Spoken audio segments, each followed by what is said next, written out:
কালকে শেষ হয়ে গেছে সাধ্যের কাজ, আর আজকে হচ্ছে মৎস্যমুখী।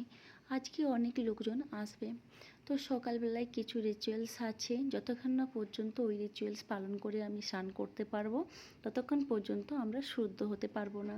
তো সকালেই দেখতে চলে এসেছিলাম কমিউনিটি হলটাকে কিভাবে ডেকোরেট করেছে, কোথায় কিভাবে সাজিয়েছে, কোথায় বেঞ্চ দিয়েছে। প্রথমে ভাবা হয়েছিল যে বুফে সিস্টেম রাখবে, তারপরে ভাবা হলো যে মৎস্যমুখীতে বুফে সিস্টেমটা না রাখাই ভালো। কারণ মৎস্যমুখীতে মাছটা তো মানে মাছ ভাতের তো একটা ব্যাপার হয়, যেটা আমরা নিয়ম ভঙ্গ হয়। মানে আমরা এতদিন ধরে যে রিচুয়ালস পালন করছি, আজকে আমাদের নিয়ম ভঙ্গ হবে। আর তার সাথে কিছু মানুষজনকে খাওয়ায়। তো আমাদের এই আবাসনে কিছু মানুষজন বলা হয়েছে, আর বাইরে থেকেও কিছু মানুষজন আসবেন। তো কমিউনিটি হলটা দেখার পরে মামুনির একটা ছবি দিয়ে চুমকিকে বললাম একটু ভালোভাবে ফুল দিয়ে সাজিয়ে দে, আর কিছু ফুল আরও কিনতে যেতে হবে। আর এখানে এসে দেখছি জামাইবু আর আরিয়ান রিসু সুইমিং করছে। রিসু আরিয়ান সুইমিং করছিল, আর রিসুকে সাহায্য করার জন্য দেখছি জামাইবুও একটু রিসুকে হেল্প করছে। তারপরে ঠাকুরমশাই চলে এসেছিলেন, ওই জন্য আমি বাড়ি চলে এলাম। চুমকিকে বললাম তুই দাঁড়া এখানে। আর সকালেই চুমকি স্নান টান করে খেয়ে নিয়েছে। ওকে বললাম কমিউনিটি হলের লোকজন যখন আসবে তুই ওখানে ওয়েট করবি, আর তারপরে ওখানে তুই একটু ভালোভাবে সাজিয়েও দে, মানে ফুল টুল মালটালা দিয়ে। তারপর ঠাকুরমশাই আমাদেরকে হলুদ তেল দেওয়া হলো, আর দেওয়ার পরে আমরা পায়ে ছুঁয়ে আমরা প্রণাম করলাম। আর একটা গোটা মাছ নাকি দিতে হয়, ওটা রিচুয়ালসের মধ্যেই আছে। তো ঠাকুরমশাইকে আমরা একটা গোটা মাছ দিয়ে দিলাম। মাছ হাতে ধরিয়ে দিতে হয়, আর এই হলুদ তেল পায়ে ছুঁয়ে তারপরে আমাদেরকে স্নান করতে হবে। এরপরে আমরা আর কিছু কিন্তু ছুঁতে পারবো না। এরপরে আমাদেরকে সোজা বাথরুমে চলে যেতে হবে স্নান করার জন্য, কারণ ঠাকুরমশাই বলল আর কিছু কিন্তু ছোঁয়া যাবে না। তো ঠাকুরমশাইয়ের কাজ আছে। আমি ঠাকুরমশাইকে বললাম যে কিছু খেয়ে যান, কালকেও কিছু খাননি। বলল না না আমি খাবো না।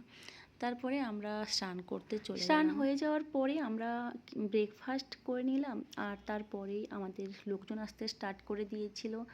আর এই এখানে দেখলাম সবাই মিষ্টি ফুল, কেউ কেউ বস্তাও নিয়ে আসছে। তো এইগুলো হচ্ছিল। এবারে আমিও যদিও মাঝে মাঝে উপরে আসছিলাম, বাড়িতে অনেকে আসছিল, তাদেরকে একটু কোল্ড ড্রিঙ্কস মিষ্টি দেওয়ার জন্য। তো তখন চুমকি ওই দিকটা অনেকটা সামলাচ্ছিল। সারাদিন আরিয়ান কী খেয়েছে কী করেছে 3 দিন ধরে তো আমি কিছুই দেখিনি। এখন আরিয়ান কোথায় আছে, আর যেহেতু সব লোকজন আসছে পাশে একটু দাঁড়িয়ে থাকতে হচ্ছিল। আর আমি প্রথমত ভাবছিলাম যে একটা সাদা কালারের কিছু একটা শাড়ি পরবো। আর আমার বাবার বাড়ির দিক থেকে শাড়িটা আমার কেনাই হয়নি, কারণ অত কম সময়ের মধ্যে আমার একদম সময় হয়নি। লাস্টে চুমকি সিলেক্ট করে দিল, বললো দিদি এটা পরতে পারিস, এটা বেশ সাদামাটা।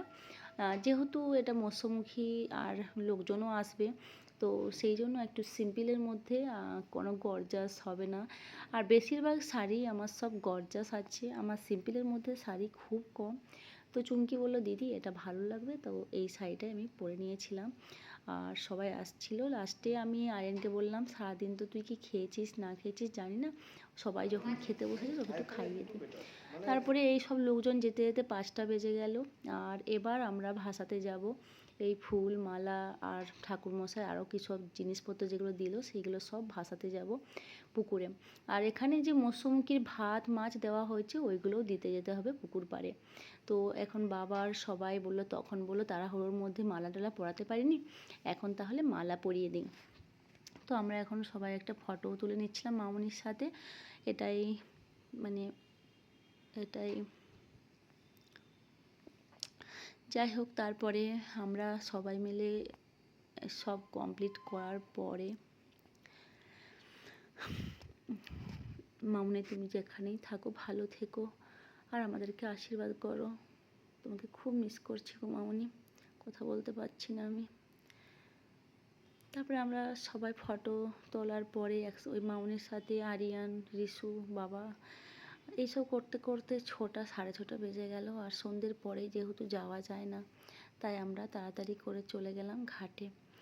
ঘাটের ওখানে জামাইবাবু বাবা সবাই গিয়েছিল, বলল চল দেখে আসি তোরা কোথায় যাচ্ছিস। তো আমরাও গিয়েছিলাম। সবাই যাওয়ার পরে এবার সন্ধ্যেবেলা যখন বাড়ি ফিরলাম, তখন বাচ্চাগুলো চারদিকে খেলে বেড়াচ্ছে। আর আরিয়ানের কদিন রক্তারক্তি এত হচ্ছে, বললাম এই কমিউনিটি হলের মধ্যেই তোরা খেল। তো তো ওরা কমিউনিটি হলের মধ্যেই খেলছিল। চুমকি ওদেরকে একটু ব্যস্ত রাখছিল বসা ওঠা করে। এইসব খেলাগুলো চুমকি কিছু কিছু খেলা করাচ্ছিল। তাতে কী হলো, ওরা বাইরে যাচ্ছিল না, চোখের মধ্যেই থাকছিল। আর চোখের মধ্যে থাকলে আর যাই হোক রক্তারক্তি ব্যাপারটা হবে না। তো সেই জন্য এই ব্যবস্থা।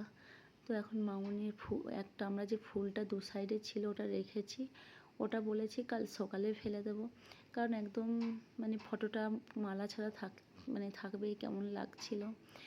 বাড়িতে যে চণ্ডীপাঠ হয়েছে ওখানেও মালা পরানো আছে, তো কাল যখন ফেলবো তখন ফেলে দেবো, জলে ভাসিয়ে দেবো।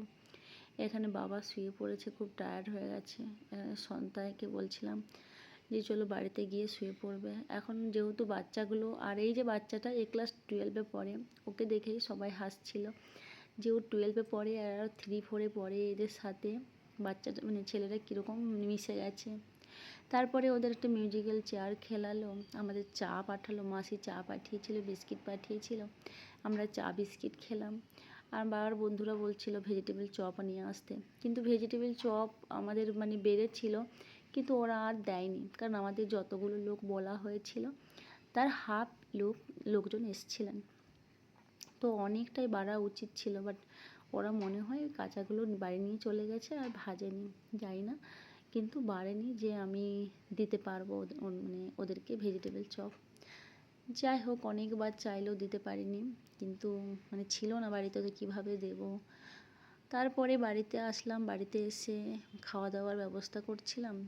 আর তার মধ্যেই এখানে দেখছিলাম যে শ্রাদ্ধ বাড়িতে মানে অনেকে যে এসছে মৎস্যমুখীতে খেতে, অনেক গিফট নিয়ে এসছে আর প্রচুর মিষ্টি পড়েছে। এত মিষ্টি এত মিষ্টি।